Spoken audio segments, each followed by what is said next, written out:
Good Tuesday morning. We're tracking wild weather across the country. And Al says it is far from over. Good morning. It's April 14th. This is Today. Path of destruction, severe storms, and more than a dozen tornadoes overnight sweeping through the Midwest. This is crazy. The threat now moving east with tens of millions at risk. And that spring warm-up set to intensify with record highs stretching from Missouri to the mid-Atlantic. Al will have your full forecast. Push for peace. Word overnight of a possible new round of talks between the U.S. and Iran, even as the American military blockade of Iranian ports takes hold and the clock ticks toward the end of the ceasefire. Now, just 1 week from today, we're live in the region. Doubling down, the president's explanation for this image of himself. It's supposed to be me as a doctor, making people better, and I do make people better. This morning, the post has been deleted as he escalates his war of words with the Pope and finds bipartisan backlash. It's never really a good look for politicians to cross swords with popes. Very seldom ends well. We will have the very latest. Disgraceful exit. 2 congressmen resign in 1 day amid sexual misconduct scandals, including a former leading candidate for California governor. I think it should have been done even sooner, but I'm glad that he did it. Both men facing possible expulsion votes. We're live on Capitol Hill. Breaking overnight, the Michigan man held for nearly a week after his wife vanished at sea, released from police custody in the Bahamas. What officials are saying about that decision and where the investigation and the search go from here. All that plus fee fatigue. Customers voicing frustration over the sudden surge in surcharges. Stores, restaurants, airlines making you pay extra just to use a credit card. Why it's happening and what you can do to cope just ahead. And icons only.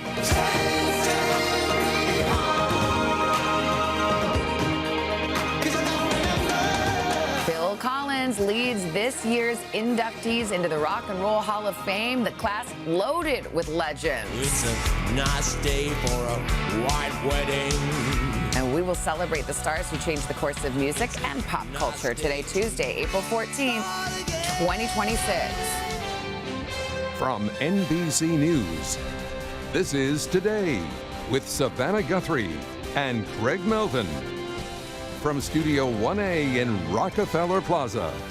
Hi, everybody. Good morning. Welcome to Today. Nice to have you with us. Tuesday morning, Hoda's in. Craig's on a family vacation, but the weather is so warm right here. It's like spring break on our plaza right now. We had beach weather here on the plaza. Happy for that. Yeah. Yeah. And actually, our top story is the severe weather. Reports of tornadoes. This is across the Midwest overnight. Take a look here. This is a massive funnel cloud. We saw it during last night's sunset in Webb, Iowa. It whipped up dust and debris. Check out Kansas. A tornado tore through the town of Ottawa, about an hour south of Kansas City. This drone video, it shows the downed trees and the structural damage.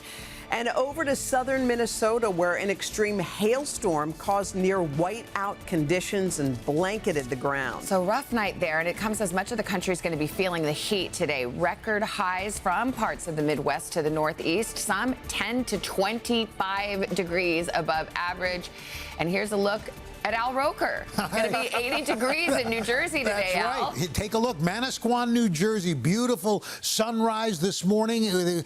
We've got this gorgeous weather up and down the East Coast, but we've got severe weather to talk about right now. Strong storms coming across the Great Lakes. In fact, currently we have severe thunderstorm watches. They've now expired, moving away. But as this system pushes out, we're going to be watching this frontal system from New England to New Mexico. Storms will intensify later this afternoon into tonight. We've got an enhanced risk of severe weather. This is where we most likely will see strong tornadoes, damaging winds, more hail from Chicago, Cedar Rapids, on into parts of the UP of Michigan. But the extended threat extends all the way down into Oklahoma. Tomorrow, some more storms. There's more tomorrow morning. Those storms track across the Great Lakes. A lot of activity, especially from Chicago, Kansas City, Oklahoma City on into tomorrow with damaging winds. Can't rule out tornadoes. Heavy rain we're talking about all the way from New England into the Great Lakes, where we could see upwards of 3 to 5 inches of rain. And the heat is on. 135 million of us will see temperatures at least 15 degrees above average. And in fact, potential record highs for the next 3 days from Nacogdoches all the way up to New York City. We're going to be watching that very closely, guys. That heat will be moving in. In the meantime, enjoy the sunshine and enjoy summertime early. All right, Al, great. Thank you so much. Let us now turn to the war in Iran. The U.S. military's partial blockade of the Strait of Hormuz now in effect, imposed by President Trump after weekend peace talks failed to produce a deal. This morning, we're learning more about some of the major sticking points in those negotiations. We've got 2 reports. We're going to start with NBC's chief foreign correspondent, Richard Engel, who's with us in Tel Aviv. Hey, Richard, good morning. Good morning, Hoda. This has been a fast-moving target with apocalyptic threats from President Trump, a fragile ceasefire, which for the moment is still holding, and now this blockade of Iranian ports. But as of right now, it seems that ceasefire talks could be resuming soon. As a flotilla of U.S. warships impose a blockade of Iranian ports and prevent Iran from exporting oil, there are growing signs this morning the U.S. and Iran may be open to more negotiations. They would like to work a deal. The last round of direct talks between Iran and Vice President Vance ended in Pakistan last weekend without an agreement. Last night, Vance suggested more talks are possible. I really think the ball is in the Iranian court because we put a lot on the table. Pakistan has proposed hosting a second round of talks in Islamabad in the coming days before a 2-week ceasefire announced by President Trump expires a week from today, according to the Associated Press, which cited 2 Pakistani officials. Iran's nuclear program is the main sticking point, according to multiple U.S. and Iranian officials. Iran insists it must maintain its ability to enrich locally mined uranium for domestic use. The U.S. and the International Atomic Energy Agency say Iran has been enriching uranium to much higher levels than required for peaceful purposes alone. There are pressures on both sides. The Iranian government is proving resilient, not collapsing as President Trump predicted it quickly would. Thousands of pro-government supporters rallied in Tehran last night. But the public displays can't hide the fact that Iran's military and leaders are under serious strain. For Trump, there's pressure from high gas prices and maintaining an expensive blockade that European allies so far refuse to join. And it's not clear that Israel's Prime Minister Netanyahu is finished with his war on Iran or its allies, in particular Lebanon.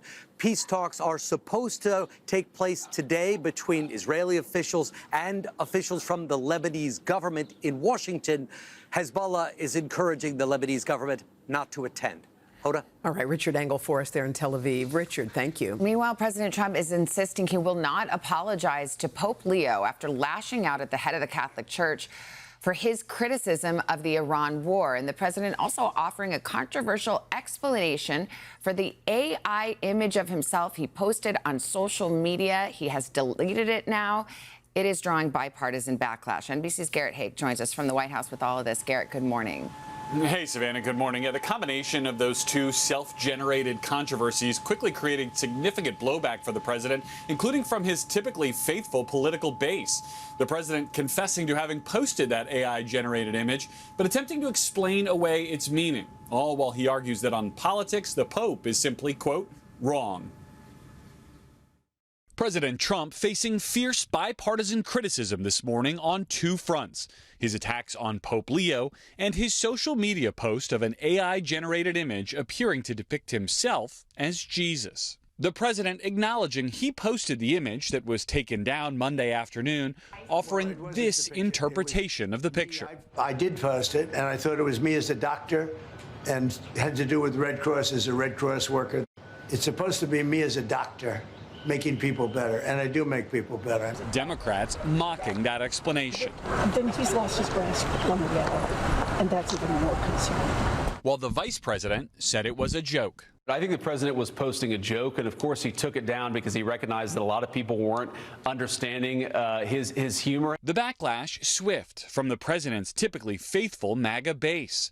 One prominent Christian commentator condemning the post as, quote, outrageous blasphemy, while Trump ally Riley Gaines posting, a little humility would serve him well, and God shall not be mocked. The president's post coming shortly after his tirade against Pope Leo, accusing the head of the Catholic Church of being, quote, weak on crime and terrible for foreign policy, including for his criticism of the Iran war. I'm not a big fan of Pope Leo. Yesterday, while speaking to reporters outside the Oval Office, where he received a staged fast food delivery to promote his no tax on tips policy, the president also asked if he owes the Pope an apology. No, I don't, because Pope Leo said things that are wrong.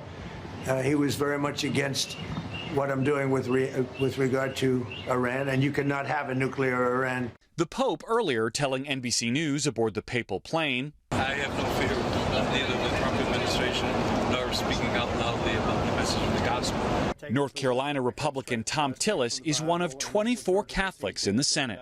It's never really a good look for politicians to cross swords with popes. Very seldom ends well. Vice President Vance, who recently wrote a book about his own conversion to Catholicism, also attempted to diffuse the controversy between the president and the Pope, saying in an interview last night that the administration will disagree with the Vatican on some issues. He added that the Pope should, quote, stick to matters of what's going on in the Catholic Church and let the president dictate American public policy. Savannah? Garrett Hake at the White House. Thank you. Another major story in Washington, a major shakeup on Capitol Hill. Two congressmen facing sexual misconduct allegations. California Democrat Eric Swalwell and Texas Republican Tony Gonzalez announcing they are leaving Congress. NBC's Ryan Nobles has that story. Hey, Ryan, good morning.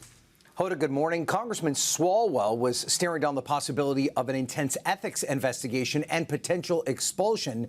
So he essentially fired himself before his colleagues could. The congressman saying that he's stepping down to avoid becoming a distraction, even as he vows to fight the most serious claims against him. And we do want to warn you, some of the details of the accusations are disturbing. This morning, the fallout from two high-profile scandals on Capitol Hill. Republican Representative Tony Gonzalez and Democrat Eric Swalwell both announcing their departures from Congress yesterday. Swalwell, a California representative and a staple of the House for 13 years, officially resigning after multiple allegations of sexual misconduct from at least 4 women. The 45-year-old married father of 3 writing on X, I am deeply sorry to my family, staff, and constituents for mistakes in judgment I've made in my past. I will fight this serious false allegation made against me. However, I must take responsibility and ownership for the mistakes I did make. The allegations range from inappropriate text messages to sexual assault. One former staffer claiming Swalwell assaulted her in a Manhattan hotel room. NBC News has verified the woman worked for Swalwell, though her attorney declined to provide any comment.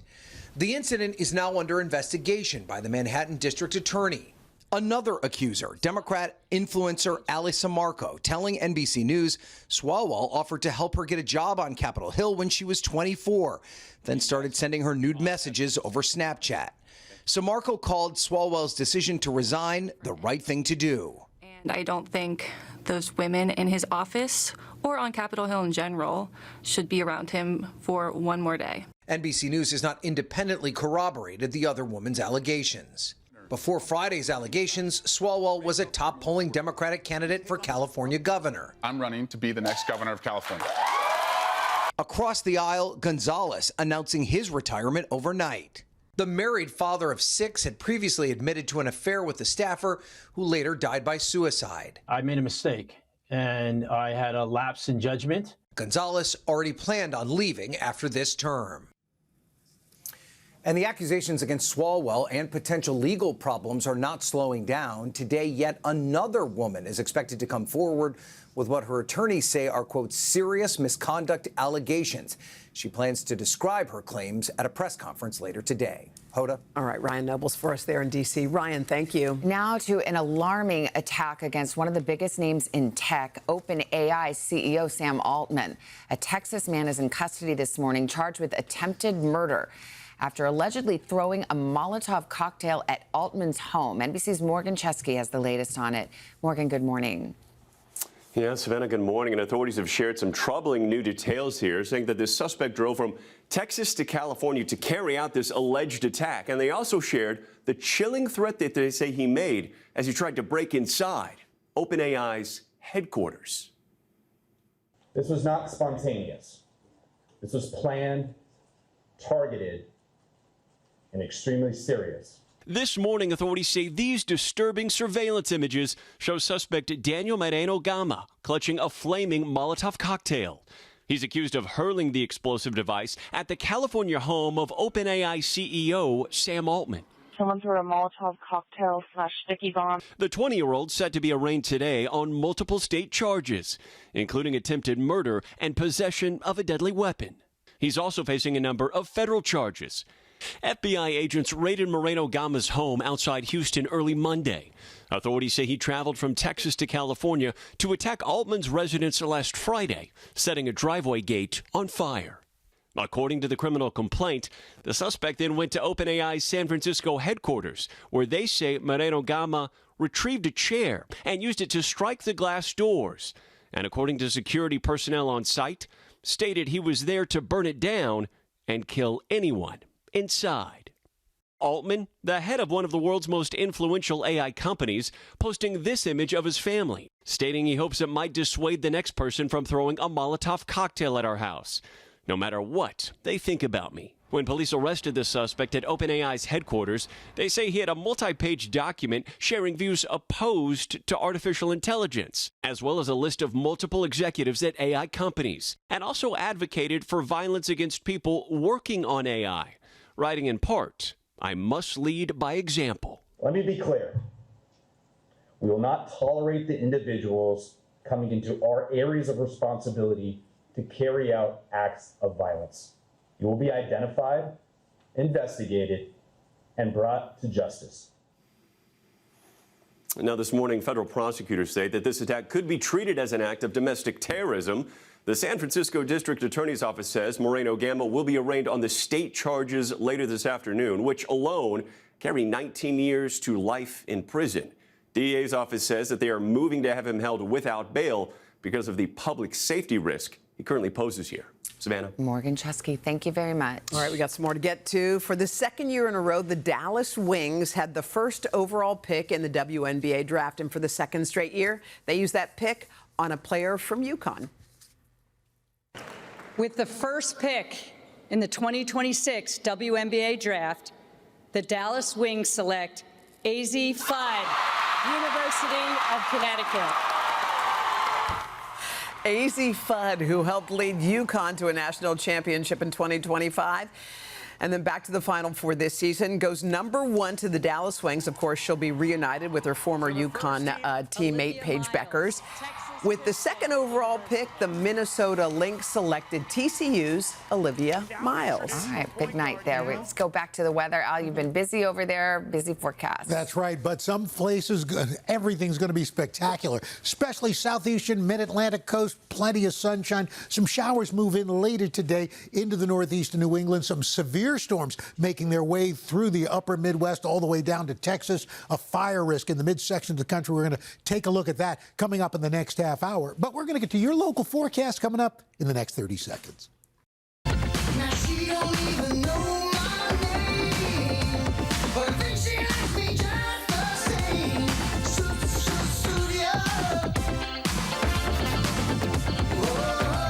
I came up with a new thing that we could say, Studio 1A. Oh, wow. Yeah, what do you think, Carson? I like it. I think it's great. Okay, good. Well, great. I'm not in the Rock and Roll Hall of Fame, but Phil Collins has been named to be inducted along with like a real who's who of legends. I don't want to spoil it now, but it's exciting. Is there anybody else you can tell us about? Well, the Wu-Tang Clan got in. That's the top headline for me from Staten Island. So we've got a lot. There's been a bunch of people. So we'll get to all that later. But first, we've got more news to get to, including the overnight developments in a case that we've been following closely. Yeah, the Michigan man held by police in the Bahamas for nearly a week after his wife vanished at sea has now been released from custody. NBC's Jesse Kirsch was there. He joins us now. Hey, Jesse, morning. Hey guys, good morning. Brian Hooker walked out of that police station last night and got into a car with his lawyer without answering any reporters' questions. All we heard him say was, "Excuse me," 2 different times. Meanwhile, the police commissioner here in the Bahamas tells me that Brian Hooker is still considered a suspect in this case, adding investigators will search as long as possible for his wife, Lynette. Brian, anything to say? This morning, Brian Hooker is a free man. Late Monday, the 58-year-old American walking out of this Bahamian police station after spending roughly 5 days in custody. Brian, what do you want to tell people who think you're responsible for your wife's disappearance? Brian, anything to say? Hooker's release coming after his legal team waited hours to see if he would be charged in connection with the disappearance of his wife, Lynette. But his lawyer says a deadline passed without any charges. Hooker claims his wife accidentally fell overboard more than a week ago in rough conditions. When he finally emerged from custody, Hooker made a brief phone call. His lawyer says he spoke to a family member. Did he ask about Lynette? He just literally walked out, so he hasn't had any time. But throughout the time that he was here, he was asking about her. Is it fair to say he is still looked at as a suspect in this case? It is fair to say that, yes. The commissioner of the Royal Bahamas Police Force telling me by phone that the investigation is far from over. If he leaves the country and we need to see him again, we do know that our U.S. counterparts will assist us with that. So we will not hamper in any way him leaving the country. Police say you're still being looked at as a suspect. What do you say to that? There are also newly revealed text messages shared by fellow boater Marnie Stevenson. They were obtained by CBS News but not verified by NBC News. Lynette Hooker apparently texting Stevenson in 2024 about her marriage, writing, "We decided to call it quits. I'm not going back." Hours later, writing of life on the water, "It was real bad. I can't be out there with him." Stevenson's husband says Brian Hooker sent him these maps after Lynette vanished. They appear to detail the Hooker's fateful dinghy ride, marking the alleged spot where Brian told police Lynette went overboard and where Brian paddled next. So, Jesse, police say he's still a suspect. So did they explain why they let him out of jail?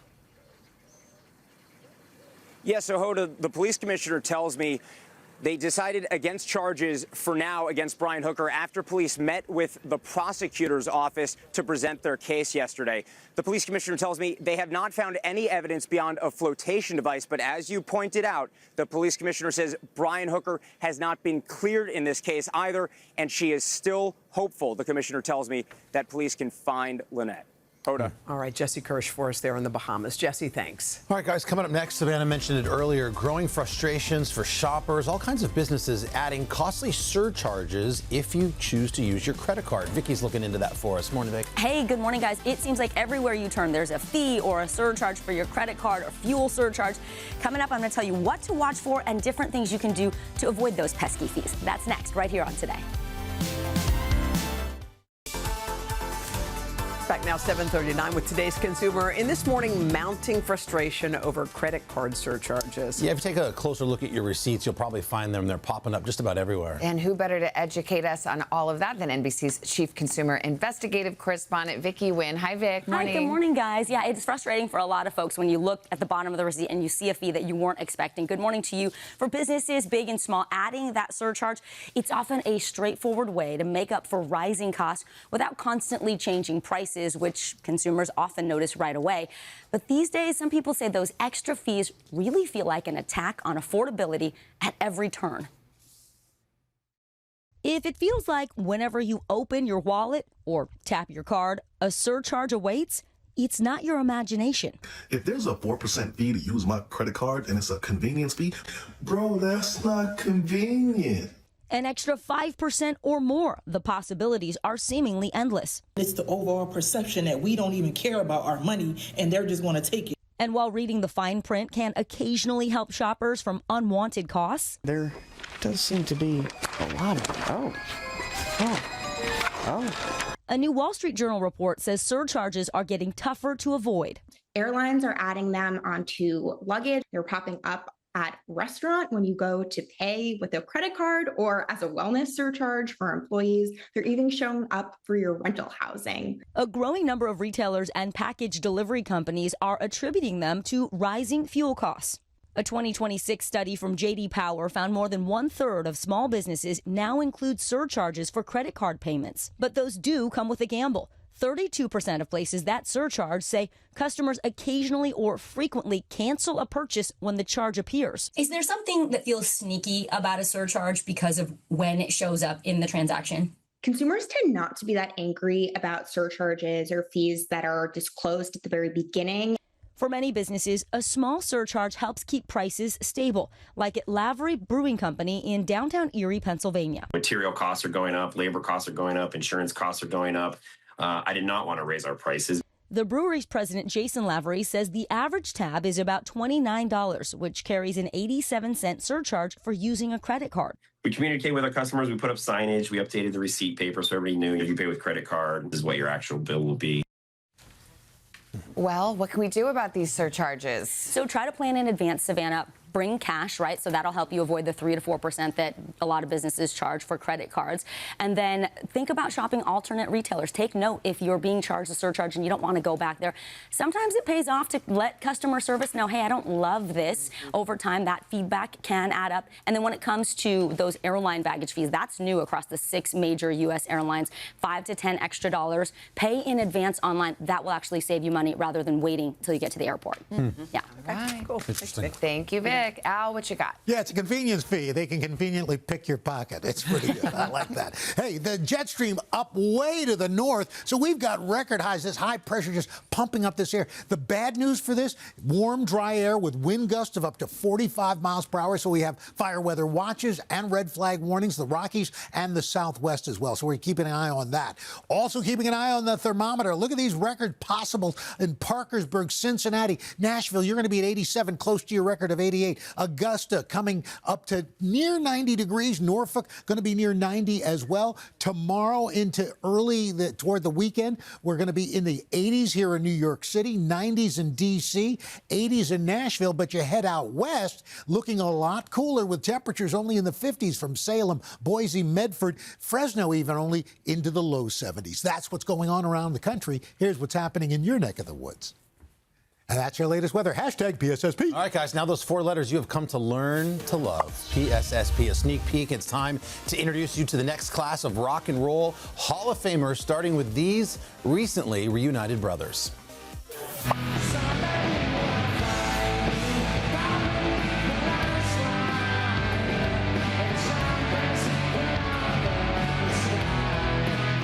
You guys aren't excited about Oasis? One of the greatest rock bands of all time. They're back together. They're not beating each other up on stage. Of course, they're now in the Hall of Fame where they deserve to be, along with a full class of inductees that includes Phil Collins, Billy Idol, Iron Maiden finally makes it, Joy Division / New Order, Sade. Yes. Sade. The great Luther Vandross is in. And last but not least, ladies and gentlemen, Wu-Tang Clan is in the Rock and Roll Hall of Fame. Staten Island, baby. Something to note, Phil Collins as a solo artist, Luther and the Wu were all inducted on their first time, being first-time nominees. deserved. So Yeah. I'm a huge Wu-Tang fan, so I want to give a special shout-out to the whole clan. So congratulations to RZA, GZA, ODB, Method Man, Ghostface Killer, Raekwon the Chef, Inspector Deck, You God, Master Killer, and of course, Capadonna from Shaolin to the Rock and Roll Hall of Fame. Congratulations to the Wu. Yeah. Wow. And the ceremony is November 14th. So you followed them forever. Oh, I love them. Yeah, early 90s, man. And wasn't Weird Al Yankovic part of them? No, that's different. That's something else. Okay, wow.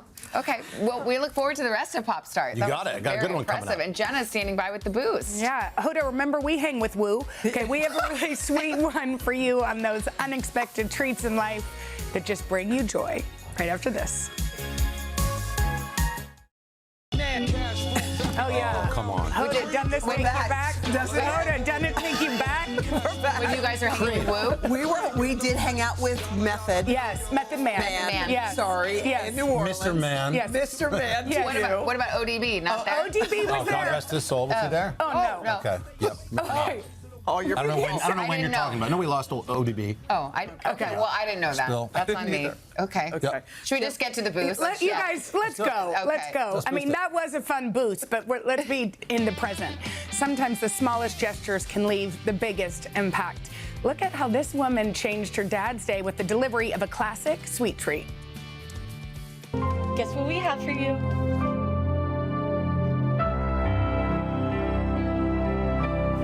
Whoa!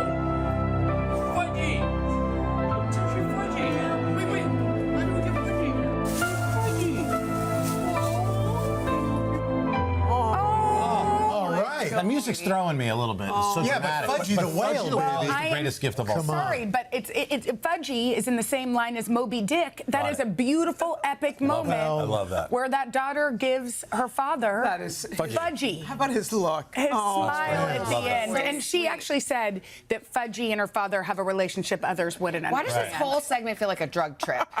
You know? Because I've entered this chat. Okay. Yeah.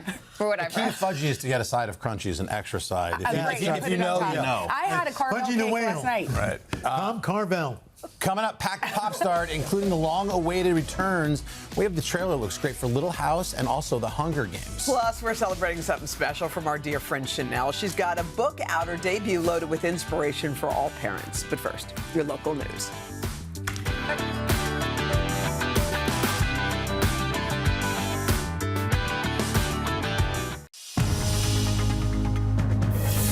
It's 8 o'clock on Today. Coming up, wild weather, tornadoes tearing through the Midwest overnight. Those severe storms now making their way east, while much of the country is set to heat up with record highs. And Al's got the full forecast. Then, welcome home.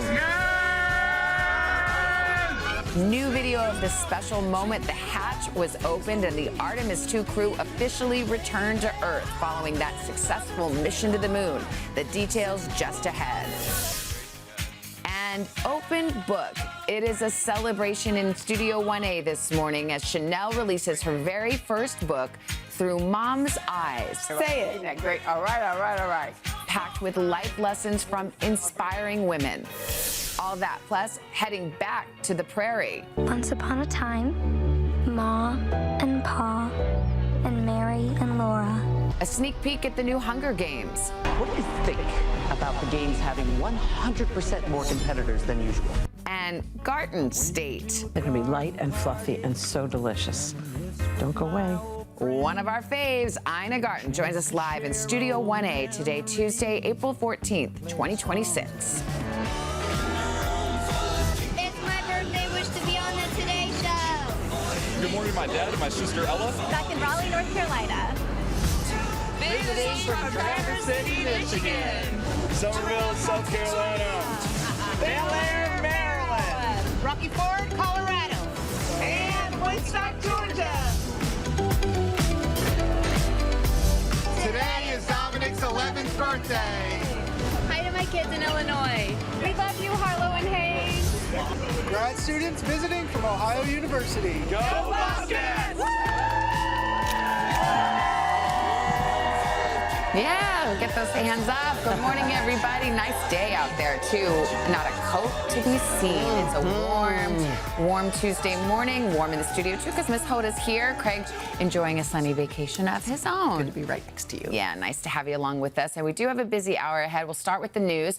We begin with that wild weather across much of the country, including severe storms. More than a dozen tornadoes swept through the Midwest. And in the meantime, a lot of Americans, millions of us, going to be feeling the heat today with record highs from parts of the Midwest to the Northeast. So we want to check in with Al, get the very latest. Al, good morning. Good morning, guys, and good morning to you. We're looking at strong storms from central Illinois all the way into the Great Lakes and western New York. Those systems will be pushing to the east, and it's all along a frontal system that's going to be bringing some more severe weather today. 52 million people, the area of biggest concern from Des Moines, Milwaukee on into Chicago. Damaging wind, hail, tornadoes, most likely, and some of them could be very strong. Tomorrow, we go into central Pennsylvania, into central Ohio for some severe weather. Chicago, Des Moines, also Wichita Falls. Again, tornadoes possible, a little bit lower likelihood, but we're all going to be looking at some heavier rain stretching from Chicago all the way to western New York. And the heat is on, ladies and gentlemen.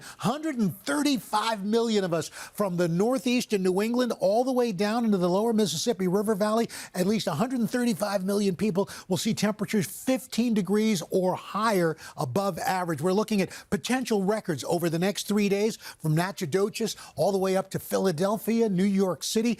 Nearly 100 records possible, and some of these temperatures could be all-time April record highs being broken. So the heat is on. Maybe we've finally broken the back of winter. Hope so. Yeah. All right, Al, thank you so much. A magnitude 5.7 earthquake struck rural Nevada last night. It was centered near the town of Silver Springs. That's about 45 minutes east of Reno. Cell phone video shows broken glass and boxes of food scattered on grocery store aisles in the town of Fallon. Area residents say the shaking lasted for about a minute. Officials say some light to moderate damage has been reported throughout the region. The standoff between the U.S. and Iran deepened today after American forces began enforcing the blockade of Iranian ports. In the meantime, though, efforts are underway for a second round of talks between the two countries. We get the latest now. NBC's chief foreign correspondent on duty in Tel Aviv, Richard Engel. Richard, good morning. Good morning, Savannah. So the big question everyone here is asking is, will there be peace or will there be more war? And every day there have been new developments, from President Trump's apocalyptic threats now to this blockade of Iranian ports. But as of right now, there are indications that ceasefire talks could resume soon. As a flotilla of U.S. warships impose a blockade of Iranian ports and prevent Iran from exporting oil, there are growing signs this morning the U.S. and Iran may be open to more negotiations. They would like to work a deal. The last round of direct talks between Iran and Vice President Vance ended in Pakistan last weekend without an agreement. Last night, Vance suggested more talks are possible. I really think the ball is in the Iranian court because we put a lot on the table. Pakistan has proposed hosting a second round of talks in Islamabad in the coming days before a 2-week ceasefire announced by President Trump expires a week from today, according to the Associated Press, which cited 2 Pakistani officials. Iran's nuclear program is the main sticking point, according to multiple U.S. and Iranian officials. There are pressures on both sides. The Iranian government is proving resilient, not collapsing as President Trump predicted it quickly would. Thousands of pro-government supporters rallied in Tehran last night. But the public displays can't hide the fact that Iran's military and leaders are under serious strain. For Trump, there's pressure from high gas prices and maintaining an expensive blockade that European allies so far refuse to join. And it remains unclear if Israel's Prime Minister Netanyahu is finished with his war on Iran and its allies, particularly Lebanon, Hezbollah in Lebanon. Today, there are supposed to be negotiations between Lebanese government officials and Israeli officials in Washington. Hezbollah is encouraging the Lebanese government not to attend them. Savannah? Richard Engel in Tel Aviv, thank you. All right, let's get to some good news here. We're getting our first close-up view of the moment Navy crew members opened the hatch of the Orion Integrity spacecraft. It happened just minutes after the capsule splashed down off the coast of California. That's on Friday. Inside, there they were, 4 astronauts returning from their 10-day mission around the moon and back. Here's the moment when they were welcomed back to Earth. Ike, welcome home. Christina, welcome home. Yes. Jeremy, absolutely welcome home, brother. There it is, Reed. What's up? Welcome home, brother. Could you? That's right? sweet. I love it. The video has been shared on social media a ton of times, but astronaut Reed Wiseman was the one who sent it out. The Navy welcoming each crew member home, giving them all a fist bump.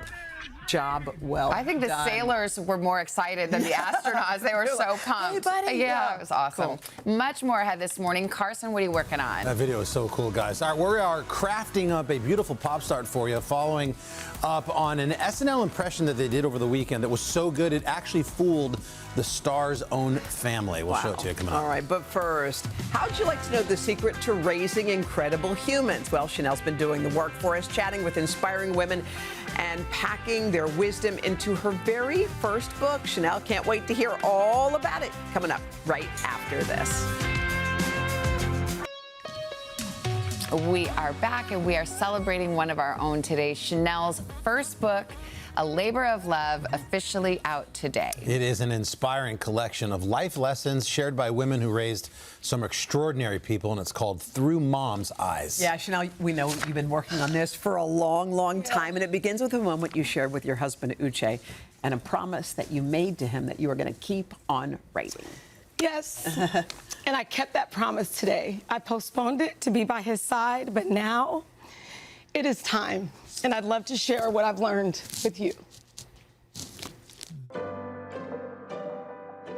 For as long as I can remember, I've always loved kids. After having 3 of my own, I couldn't have been more excited and a bit terrified all at the same time. This is the book I wish I had in the earliest days of my motherhood journey. Who is it? Chanel Marie. Come on in. How you doing? Hi, Chanel. Oh, you give good mom hugs. Hi. How good? How are you? So nice to meet you. When I started Through Mom's Eyes, I really just wanted advice from women who had raised extraordinary children and asked, what did you do right? Were there regrets? What are the lessons the rest of us could learn to make our paths a little easier, a little smoother? I was a working mom and I traveled a lot and I felt very guilty about that all the time. And she said, Mommy, I'm really proud of you. It was really special. They are watching and they're learning. Little did I know that this project would become so meaningful. After each interview, I walked away in awe of these women's resiliency. I wanted them to know I'm always there, always, always. I may not like what you're telling me, but I'm there for you. Kevin has talked about the fact that there were times when they would go to bed, they had food, but you didn't. As a parent, you do what you have to do for your children, and them eating was the life for me. I would be okay. Their humor. Say it. Isn't that great? All right, all right, all right. That came from Wooderson, and you know, that's almost a classic. It is a classic. It's like we're getting an exclusive. Pretty, you are. You are. Not everyone gets this recipe. Yay. So here's the chicken souffle. And I bet you the boys are looking at this, wanting to be here right now. And unwavering faith. When God allows you to bring the child into the world, pieces start to come together. There's something special about that. 2 things you did right. What would it be? Train them in the ways of the Lord, and then 2, emphasized family first. I learned that when life gets hard, motherhood does not stop. If anything, the volume turns up. I look back and it's like, how did I do that? I basically had a full-time job driving them into New York every day, and I had responsibilities at our church that we pastored. I guess just kept pressing on. And what emerges is that we are stronger than we realize. Any advice to other moms out there who are going through a divorce? Yeah, don't ever badmouth your ex, because that is their father. It creates problems for your kids. Help them understand that they have to love their neighbor. You have to be courteous, you have to be kind. That's part of strength. Strength and wisdom to be shared and honored. Oh my gosh, thank you so much. Thank you so much. So this is my personal book, and I thought, I did an event last night in Connecticut, and it was packed. And everybody keeps asking me, what are the themes, or what are your takeaways from this book? And so I have the 3 things that I take from my book, and I have it here. It's resilience, faith, and sisterhood. Oh, and I think, God, look at us on this couch. Yeah. If we're not resilient, if we don't have faith, I don't know who does. And the women that I wanted to celebrate, they all have it. Some of them are here. You're going to talk to them a little. We're going to meet them a little later this morning. But most importantly, I just wanted to celebrate us because, we're all moms. We all have kids here. And when life gets hard, and you guys know my life has been turned upside down, all of us have been going through stuff, motherhood doesn't stop. And our kids need us. And so I just wanted to celebrate that strength. Well, it has beautiful life lessons, but it's also fun and funny. It is. And we all know as moms, you have to have a good sense of humor. Like Kay McConaughey, for example, she was the oldest mom that I interviewed. She is a hoot. She's wild. She is naughty. She's unapologetically naughty. I remember when I finished writing the chapter, I had to send it to Matthew's folks because I just had to make sure that it was okay. I know, like, is it okay what she shared? But of course, they're like, absolutely. And she talked about humor, and it's important. Did you learn things, Chanel, yourself that you are going to apply with your kids now as well? I think so. I think it is so easy. I showed those pictures. When I moved to New York City, I had 2 double strollers and 2 triple strollers. Like, it was insane. And it was so overwhelming. But, you know, I remember Rob Gronkowski's mom, she's here, but she said, I just want to be able to take a shower and somebody just not open the door. Yeah. And she said, be careful. She goes, it goes by so fast. And so if you're a mom and you're out there and you have little ones in diapers and you're just like, oh my God, I can't wait until they get out of diapers. And then you have a moody teenager, I have 3 of them, and you're like, oh my gosh, I can't wait until they're just, you know. Careful what you wish You for. gotta be careful what you wish for. Willie Geist was there last night and he raised his hand because now, you know, he's got one off in college. And so, and you know it too, right? We just have to be careful not to wish it away. To enjoy it. Enjoy it. Good advice. Absolutely. Congratulations. Thank you guys. Congratulations. Way to go. We're going to have a lot more, of course, on the 3rd and 4th hours. And again, Through Mom's Eyes, available today. Thank you guys. You got it. And what's amazing is it came out right before Mother's Day. I know. It's a beautiful gift. By 12. Yeah, there you go. Heading out the door, check us out. Today Show Radio, Sirius XM, Channel 108. But right now, best time of the day. All right, guys, let's get to it. We're going to start with Little House on the Prairie. The Ingalls are back, and Netflix reviving that 70s TV series based on the books. The first teaser trailer just dropped, and it shows the new cast stepping into the roles of Ma, Pa, Mary, and Laura. Have a look.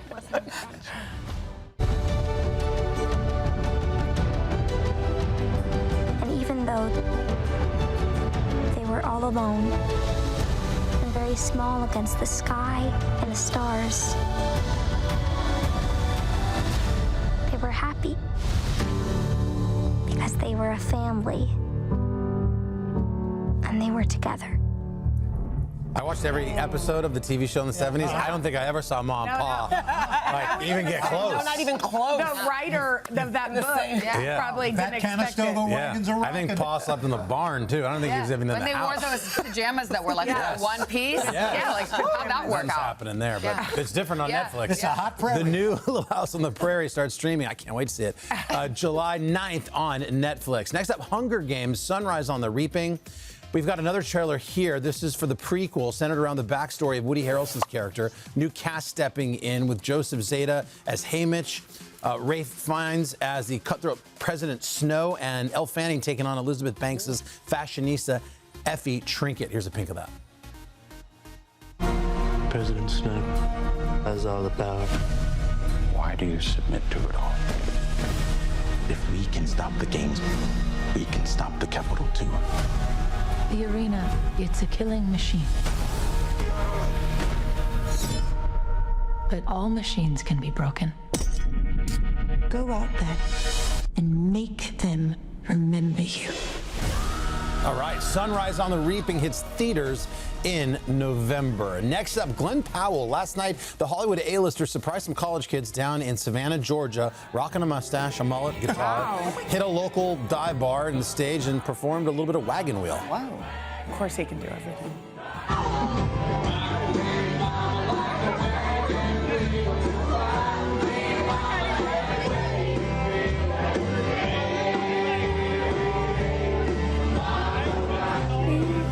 So should I invite him to Celebrity Voice Edition? Or yes. I don't know. I turned my Would he get a chair? I know you turn your chair for him. I would turn my chair. The voice, He doesn't have to not open the his fan. mouth if you turn your chair for him. Exactly. Powell's been spotted around Georgia.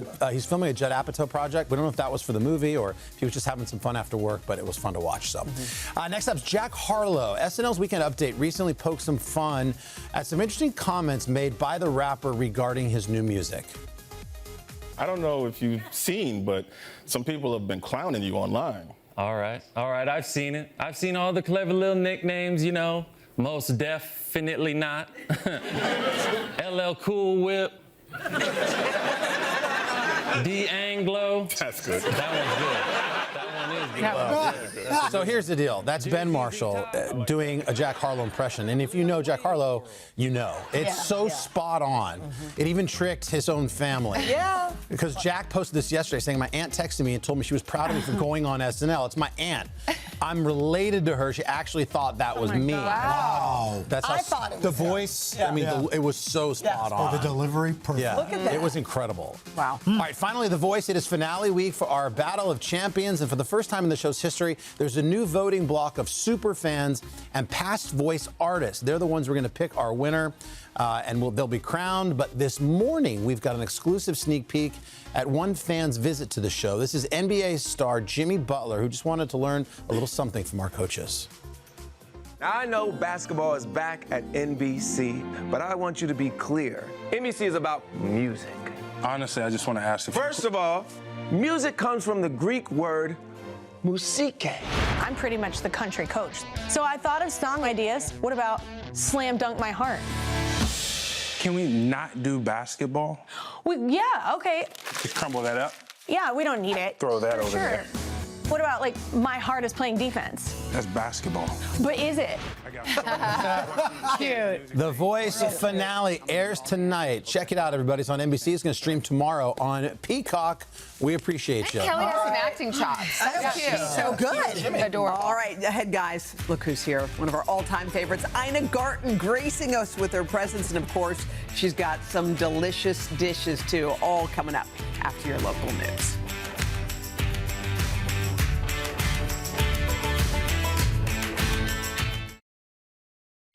Well, I hate to bring it up because I know you got enough pressure on you already. But we agreed to get married as soon as you won your first case. Meanwhile, 10 years later, my niece, the daughter of my sister, is getting married. My biological clock is ticking like this. And the way this case is going, I ain't never getting married. Lisa, I don't need this. Who can forget that unforgettable scene, My Cousin Vinny, and it highlights something a lot of women think about, the biological clock. Well, now a new book is offering a better understanding. It's called The Fertility Formula.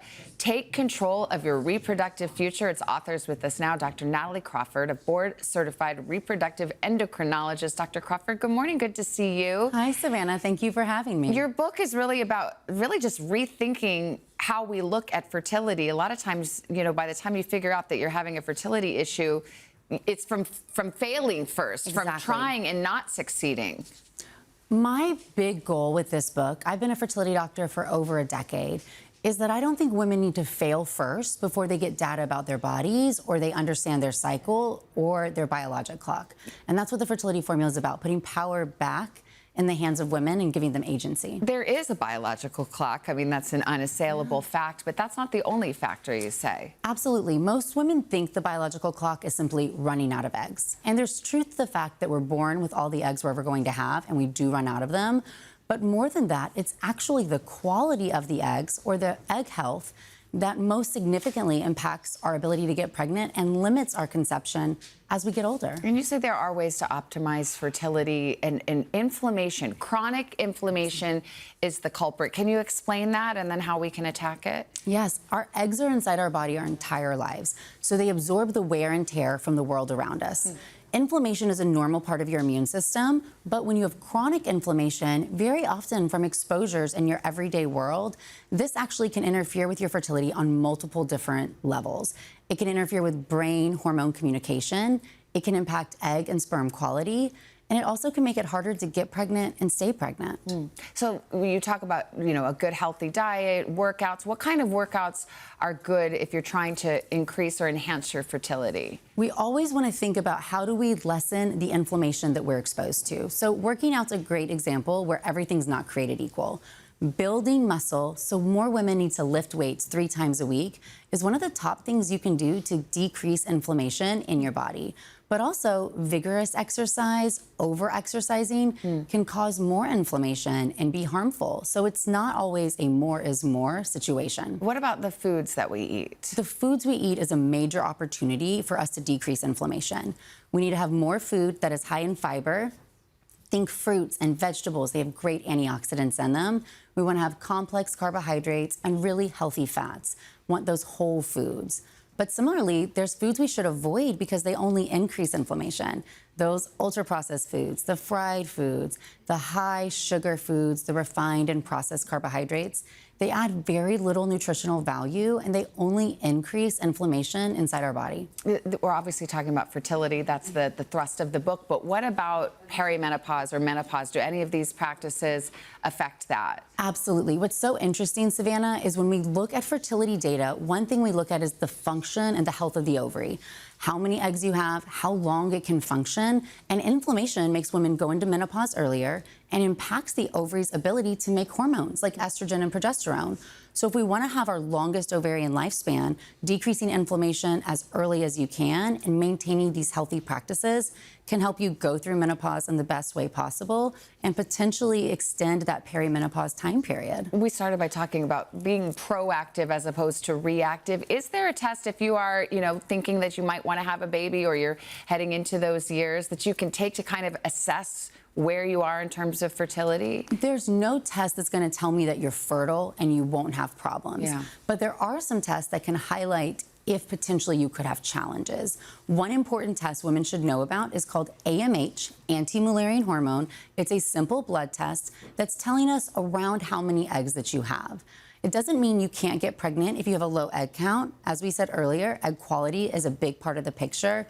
But if you have a low egg count, you might make different choices. You might be more aggressive in your care. You might think about the decisions you're making a little bit differently. All right, good conversation. Dr. Natalie Crawford, thank you so much. The book is called The Fertility Formula. It is out today, and you can find out more on our website, today.com/books. Carson, over to you. Well, I wonder if it's bad if you consume everything on the avoid list, because that's what I do. All right, guys, coming up, Adriana Brock is here to give us a spring glow up with Shop Today's In Full Bloom box. That's basically a spa in a box, and it's coming to your door. But first, this is Today on NBC.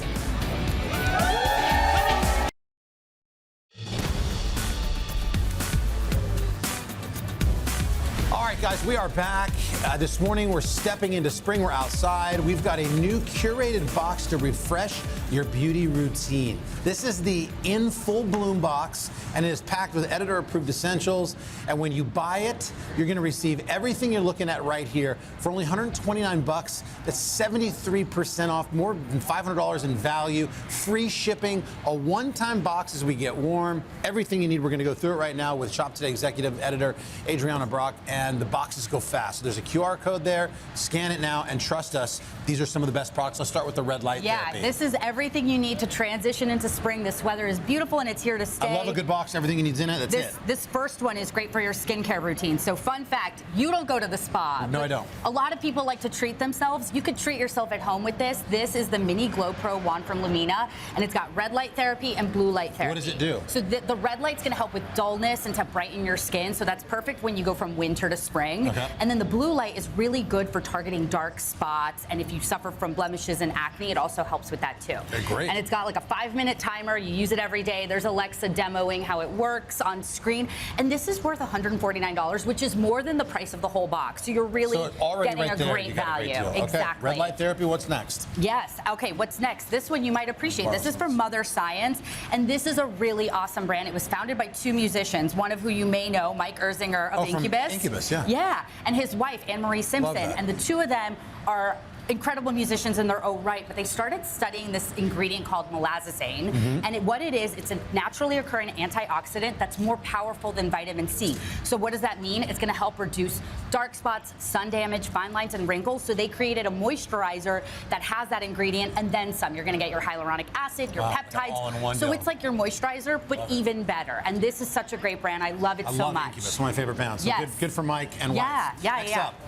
Next up, this is from Meaningful Beauty. So the skin under your eyes, dermatologists always say, is the thinnest. So that's where the signs of aging, my friends, show up, those dark spots. And this is from Meaningful Beauty. And the whole point of this is to really brighten that area under your skin. It's very lightweight, very hydrating. It's made with ceramides, all these really great dermatologist recommended ingredients. Beautiful. So it's small, easy, on the go. Again, I want to remind everybody, this box goes fast. So if you got your phone, pull it out, get the QR code, over $500 worth of value, $129 $29. Yes. Get one now. Yeah. Let's continue. You guys could probably read about it faster than I can get through it. So this is from Stripes. So this is for your hair. So if you've got thinning hair, you're struggling, you want it to grow, this is a thickening serum that you put on at night. You could leave it on overnight, you could wash it out, but just put that all on your hairline, all on your scalp. Really put it in. It's going to give you some body, some fullness. Yeah, it's got long-term benefits in it too. So use it regularly. How does this work? Is it a spray or? No, it's a little dropper. So it's a serum dropper. Gotcha. It's really easy to apply, so it's not messy. All right, let's moisturize. And then this is from Lucetta. This is a shampoo and conditioning duo. Love it for dull, dry hair. It's made for that like brittle hair. If you need to revive it, you need to condition it.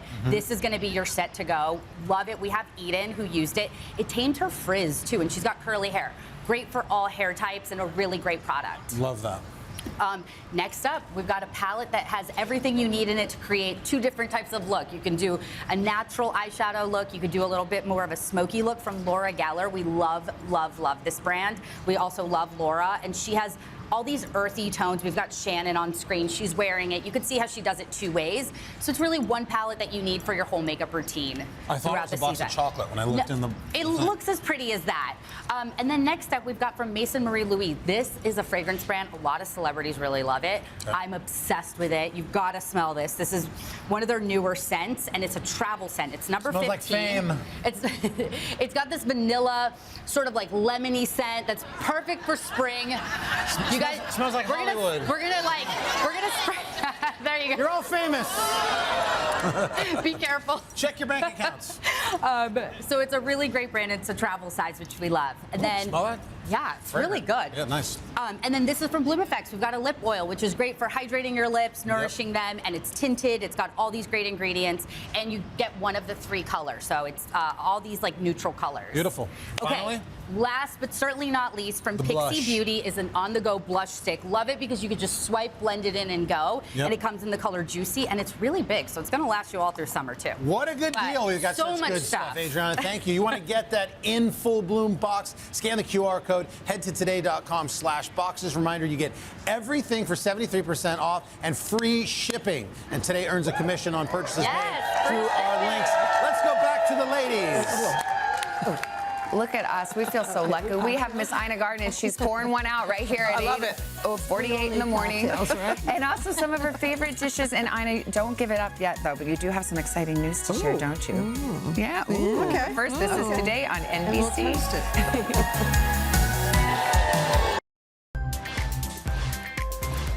We are back with Today Food and absolutely one of our all-time favorites, the great Ina Garten. Yes, she shared her story in the 2024 best-selling memoir, Be Ready When the Luck Happens.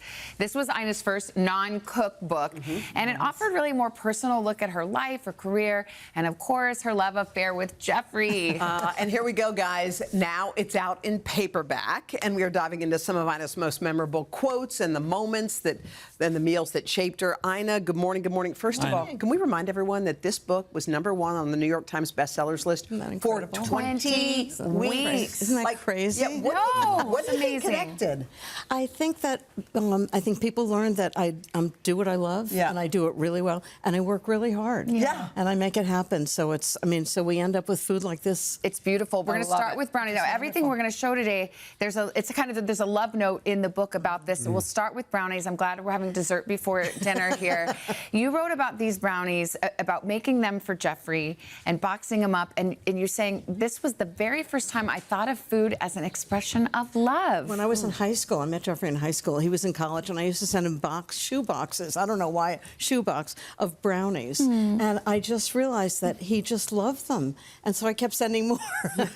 It was the first time I understood that when you give someone something delicious, it's just an expression of how you feel about them. It's not just about nurturing them, it's about making them feel good. You do love Can you pass down the I know. I love you. I love you. I love you. Let's move on to the meal here.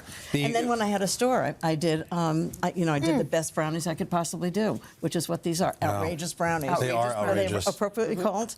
We have the classic French doux coq au vin here. You first tried this on a road trip with Jeffrey, and your quote that you say here is that I'd always liked cooking, but now I was falling in love. Jeffrey and I were on a camping trip for 4 months in Europe, and we pulled into a campsite in Mont Saint-Michel, and the woman woman who owned the campsite said, I just made coq au vin for your husband, for my husband. Would you like some? And I was like, I don't think I even knew what it was. And it was so delicious. I just remember saying to myself, I need to know how to do What is it about this. the dish that, I mean... It's such a simple thing. It's like basically stewed chicken, but with wine and mushrooms. And so much flavor. So much flavor. Yeah, it's velvety. And yet, it's elegant, but it's also very earthy, which is where I love food. Which brings us to coconut cupcakes. Let's come down here because what's great about these cupcakes is we all know the Barefoot Contessa store, which is where this all began. These were a staple. These were a mainstay.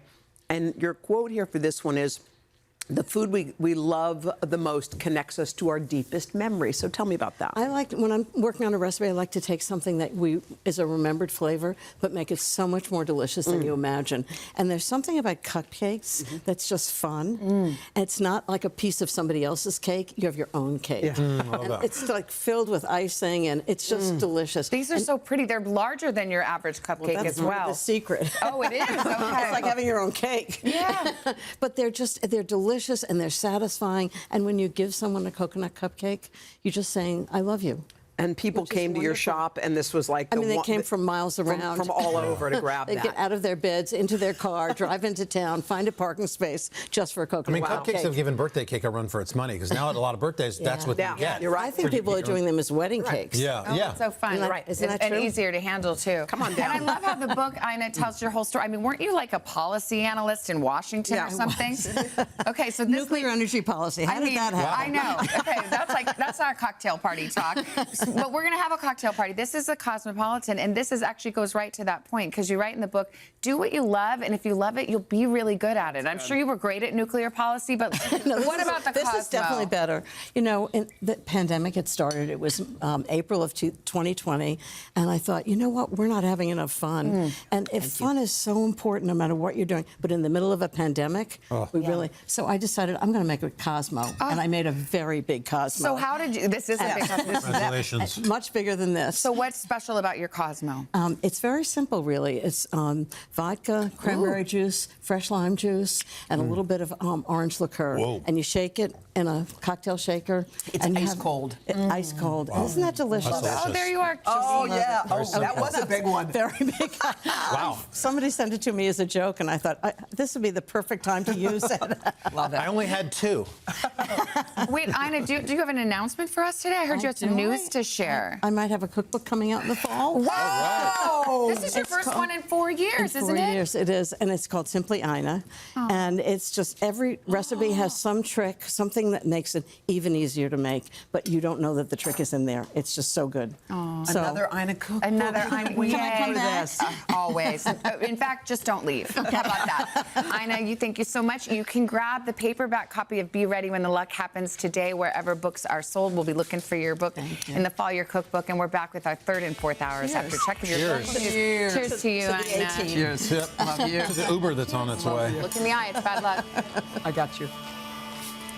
Hey, thanks for watching. And don't forget, you can catch the Today Show every morning on NBC or take Today when you're on the go. Just follow the Today podcast on Apple Podcasts, Spotify, or wherever you listen.